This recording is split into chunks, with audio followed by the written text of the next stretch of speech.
প্রথম কয়েকদিন ২-৩ দিন তো ভালোই যাচ্ছিল।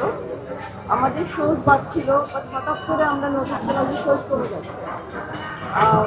এখন আজকে সকালে যেটা হলো যে সীমান্ত সম্ভারের যে শোটা আমাদের ছিল, সেই শোতে ওদের এসি চলছে না, এই কারণে টিকিট রিফান্ড করতে হচ্ছে। এমন কিছু শুনতে পাচ্ছি, আমি জানি না হয়েছে।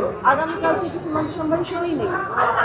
তো এটারও কারণ আমি জানি না কী কারণ, কারণ সীমান্ত সম্ভার তো আমরা প্রতিদিনই অলমোস্ট সকালে শোটা পারে, বাকি সব শোতে আমরা হাউসফুল পাই। সকালে শোতে আমরা 80%, 70+% পাই। তো সেখানে যেটা একদম ফার্স্ট শো মেকআপ, সেখানে আমি বলবো যে হাউসফুল থাকার পরও আমাদের সেই দিন দিন কমে যাচ্ছে কেন, এটা একটা জিনিস। আর ওনারা তো প্রথম থেকে আমাদেরকে সাপোর্ট করে যাচ্ছিল, শোজ বাড়াচ্ছিল, তো এখন কেন শোজ কমছে। আর আমি এখানে ঢোকার সময় টিকিট কাউন্টারে দেখলাম 6 জন দাঁড়িয়ে আছে, ওনারা টিকিট পাচ্ছে না। তো যদি টিকিট পাচ্ছে না ব্যাপারটাই হয়, তাহলে আমরা কেন শো বাড়াচ্ছি? সবগুলো সিনেমারই মোটামুটি শোজ অনেক আছে, আমাদের তুলনায় আমি বলবো যে ডাবলের চাইতে বেশি আছে। আমি কোনো স্পেসিফিক কারো কথা বলছি, আমি সবার কথাই বলছি ইন জেনারেল। তাহলে আমাদেরটা যদি রাক্ষসে যদি ডিমান্ড থাকে, তাহলে আমরা কেন সেই শোজ আমরা কেন দিচ্ছি না তাদের, আমরা কেন দিতে পারছি না? আমার একটা প্রশ্নটা এখনো স্টার সিনেপ্লেক্সে গেছে। আমি অনেকবার তাদেরকে কল করেছি, তাদেরকে বলেছি, তাদেরকে রিকোয়েস্ট করেছি, কারণ আমাকে তো সবাই কল করছে, সাইড লাইনে সবাই কল করছে যে আপু টিকিট পাচ্ছি না, টিকিট পাচ্ছি না, শোজ কবে বাড়বে, আমরা কোন শোতে দেখতে পাবো। বাট আমার তো কোনো কিছু করার নেই। তো ওই দিক থেকে আমি বলবো যে রাক্ষস একটা ভালো সিনেমা ছিল, দর্শক খুব ভালোভাবে নিয়েছেন এবং দর্শকের চাহিদার মতোই আমরা সিনেমাটা বানিয়েছি এবং তারা বেশ হ্যাপি, আমরা সবাই দেখছি, রিভিউজ দেখছি। তো সেই ক্ষেত্রে আমি বলবো যে আমাদের সিনেমার শোজ বাড়ানো উচিত এবং আগামী দিনে যদি আরও ভালো সিনেমা আমাদের করতে হয়, আমরা যদি সাপোর্টটা সিনেপ্লেক্স থেকে পাই, ডেফিনেটলি আমরা আরও সিনেমা নিয়ে আসবো।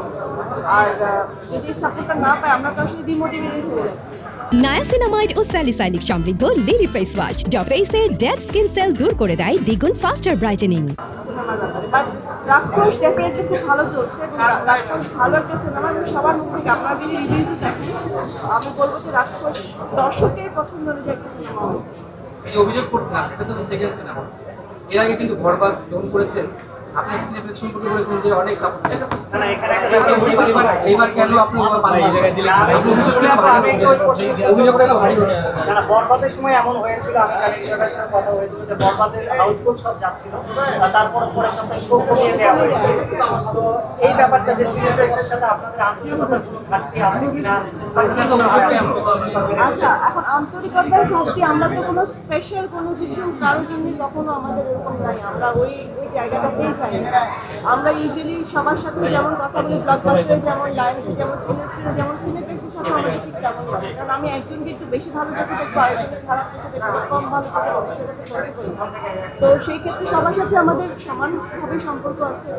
তো যদি পসিবল হয়, তারা যেহেতু সব বাড়িয়ে দিচ্ছিল, তো হঠাৎ করে কমে দেয়, কারণটা আমি বুঝতে পারছি না।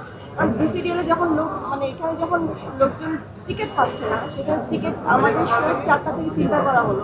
আমি এটা আর আজকে ছুটির দিন, আগামীকাল ছুটির দিন, এটা কেন হচ্ছে? ছুটির দিনে তো আমাদের আর বেশি ফুটবল থাকবে, আমাদের আরও বেশি শো পাওয়া উচিত। তো সেই ক্ষেত্রে আমার কাছে মনে হয় যে আন্তরিকতা কম কোথায় হলো আমি সেটা জানি না।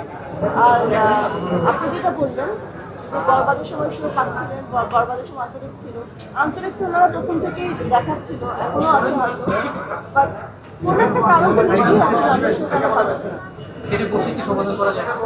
এটা তো আমরা কতবার কল করেছি, আমরা অনেকবার বলেছি, আমরা সিনেপ্লেক্স কর্তৃপক্ষকে বলেছি যে শোজ বাড়িয়ে দেওয়ার চেষ্টা করুন প্লিজ, কারণ আমাদের অডিয়েন্স চাচ্ছে। অডিয়েন্স আপনি বাইরে গিয়ে দেখুন না, আপনি এখানে অনেকেই আছে যারা মানে জার্নালিস্টরা এসে বলছে আপনি টিকিট পাচ্ছেন, আপনি কি একটু বলে দেখবেন টিকিটের কোনো ব্যবস্থা করা যায় কিনা। তো আমি যদি এখন বললেই হয়ে যেত না, সিনেপ্লেক্স তো আমার না, সিনেপ্লেক্সের কর্তৃপক্ষ না, আমি কি সিনেপ্লেক্স কর্তৃপক্ষ না। তো আমি তো তাদেরকে কল করতেই পারি, আমি তাদেরকে বলতেই পারি ভাই টিকিট চাচ্ছে সবাই, দেখুন না সেই পর্যন্ত কিছু করা যায় কিনা। এর চাইতে বেশি আমার হাতে কিছু নেই। নায়াসিনামাইড ও স্যালিসাইলিক সমৃদ্ধ লিলি ফেস ওয়াশ যা ফেসের ডেড স্কিন সেল দূর করে দেয় দ্বিগুণ ফাস্টার ব্রাইটেনিং।